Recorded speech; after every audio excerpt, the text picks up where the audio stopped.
Paix sur vous tous les frères et sœurs, vous allez bien? Aujourd'hui je vais faire un petit thème concernant la peur, un sujet que j'ai déjà abordé plein de fois, mais bon, qui est super important en vérité, puisque voilà, c'est un petit peu des fois ce qui empêche les humains d'agir.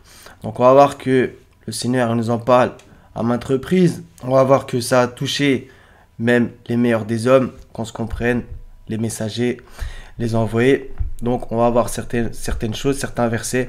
Et puis pour commencer, par exemple, même un boxeur comme Mike Tyson en parlait. Et voilà, il avait peur avant le combat, etc. La veille du combat, etc. Jusqu'à ce qu'il rentre sur le ring où là, elle partait. Et du coup, au contraire, ça lui donnait une grande motivation. Donc bien entendu que la peur, c'est totalement normal. Ça dépend après comment on la gère, encore une fois. Donc en vérité, je vous apprends rien, vous le savez tout ça. Donc la peur paralysante, là par contre, ça peut être très très dangereux, ça nous empêche d'agir, ça nous paralyse et voilà. Donc sourate 2, verset 155, Bismillah, très certainement nous vous éprouverons par un peu de peur, de faim et de diminution de biens, de personnes et de fruits, et fait la bonne annonce aux endurants. Lire le verset 156. Voilà, donc bien entendu que c'est une chose qui est... Sourate 3, verset 175, c'est le diable qui vous fait peur de ses adhérents. N'ayez donc pas peur d'eux, mais ayez peur de moi si vous êtes croyants. Voilà, ça aussi c'est un verset primordial à se rappeler sans cesse. C'est le diable qui fait peur de ses adhérents. Et le Seigneur sans cesse, il nous dit de ne pas avoir peur, etc. Comme il va le dire à maintes reprises dans le Coran à Moïse par exemple. Dans le livre de Job, chapitre 5, verset 19, 6 fois il te délivrera de l'angoisse et 7 fois le mal ne t'atteindra pas. Donc, par exemple, à propos de l'angoisse, justement, c'est encore une fois dans le Coran, par exemple, à propos de Noé, et nous le délivrâmes, lui ainsi que sa famille, de la grande angoisse. Bah ouais, il faut se demander dans l'arche comment ça devait être pas facile. Donc, par exemple, qui c'est qui a eu la peur? Bah, c'est Adam au jardin d'Éden, dans Genèse 3, 10. Celui-ci répondit, je t'ai entendu dans le jardin et j'ai eu peur. Voilà, il a eu peur du Seigneur. Ok, il faut bien se rappeler toutes ces choses. Donc, il y en a énormément des exemples de la peur. Hein, je ne vais pas tous les faire. Genèse 21, 17. Dieu entendit la voix du garçon et l'ange de Dieu appela Agar du haut du ciel et lui dit, qu'as-tu, Agar?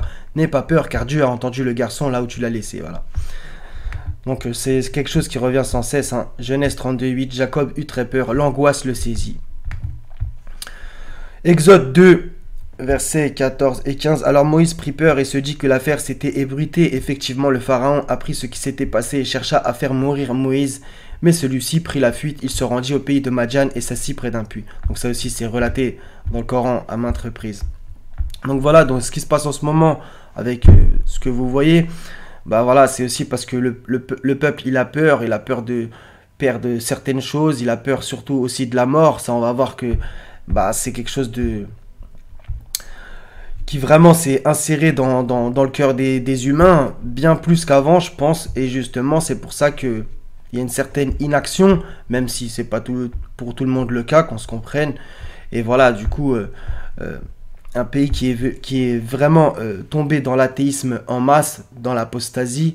Et voilà, donc du coup, il faut jouir de la vie d'ici-bas à toute patate. Et voilà, les gens, ils ne croient pas en l'au-delà. Et donc, des fois... Voilà, ils n'ont pas de vision transcendantale, comme dirait l'autre. Et du coup, ça joue forcément. Voilà, les gens, bah, s'ils se disent qu'il n'y a que cette vie, bah voilà, ils n'ont pas envie de la perdre. C'est aussi évident que ça. Malgré que des fois, ils vivent une vie miséreuse. Voilà. Et il y a aussi des croyants qui tombent aussi dans cette chose-là. Et comme je vous l'ai dit, voilà, la peur, ça dépend encore une fois de si tu arrives à la maîtriser ou pas. Matthieu 26. Verset 37, ça c'est Jésus quand il est au jardin de Gethsémani et il commença à éprouver de la tristesse et des angoisses. Voilà, même Jésus, des angoisses, qu'on se comprenne. 9, 56, et ils jurent par Allah qu'ils sont vraiment dévots alors qu'ils ne le sont pas, mais ce sont des gens peureux. Voilà. Donc, le mot peur, le mot crainte, ça revient sans cesse. Sourate 24, verset 55. Voilà. Le Seigneur, toujours, il nous rassure. Maintenant, voilà. Il faut toujours essayer de se rappeler toutes ces choses. Et voilà. 24, 55, Allah a promis à ceux d'entre vous qui ont cru et fait les bonnes œuvres qu'il leur donnerait la succession sur terre comme il l'a donné à ceux qui les ont précédés. Il donnerait force et suprématie à leur religion qu'il a agréée pour eux. Il leur changerait leur ancienne peur en sécurité, etc. etc. Voilà, changer leur ancienne peur en sécurité. Donc on voit qu'il y a un remplacement des choses. 20, 67, 68, Moïse ressentit quelque peur en lui-même. Nous lui dîmes, n'aie pas peur, c'est toi qui auras le dessus. Avec l'histoire du bâton, toujours 27-10, et jette ton bâton. Quand il le vit remuer comme un serpent, il tourna le dos sans revenir sur ses pas. N'aie pas peur, Moïse, les messagers n'ont point peur auprès de moi. Une phrase aussi très importante. Et Moïse, avec son évolution spirituelle, jusqu'à l'histoire de la mer qui s'ouvre en deux, voilà. Il a eu aucune crainte après. 16-112, et Allah propose en parabole une ville, elle était en sécurité, tranquille, sa part de nourriture lui venait de partout en abondance, puis il se montra ingrate au bienfait d'Allah. Allah lui fit alors goûter la violence de la faim et de la peur de ce qu'il faisait. Voilà. C'est très important de se rappeler sans cesse ces choses-là.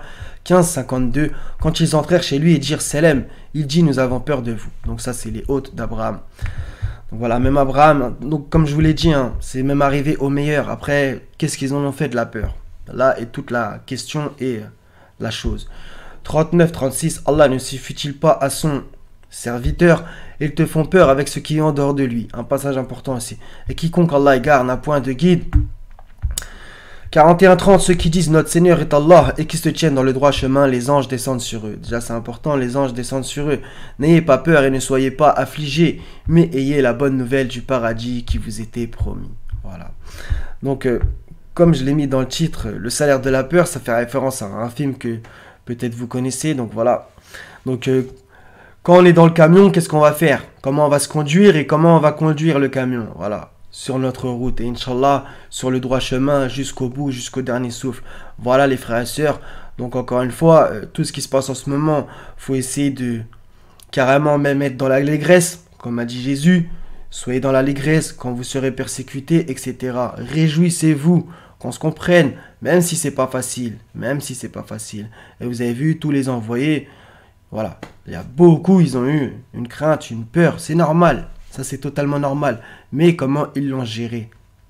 Cette émotion qui, si elle prend le dessus sur toi, elle te remplit de négativité et t'es paralysé, tu fais plus rien. Voilà, ça c'est très mauvais. Par contre, des fois, la peur, quand justement elle change de camp, c'est le cas par exemple avec le système tyrannique, dans ce moment autoritaire.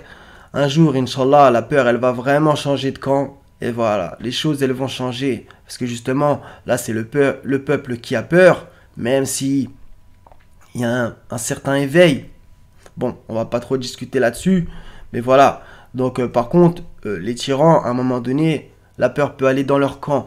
Si, par exemple, il y a une bataille, ce camp-là, il peut avoir peur de ce camp-là, mais à un moment, des fois, ça s'inverse. Et voilà, et tu prends le dessus par un truc qui se passe, une étincelle. Voilà, donc espérons l'étincelle divine pour que la peur change de camp et que le peuple n'ait plus peur par la grâce du Seigneur et que les tyrans, eux, prennent la fuite et qu'ils soient noyés, Inch'Allah, par sa grâce.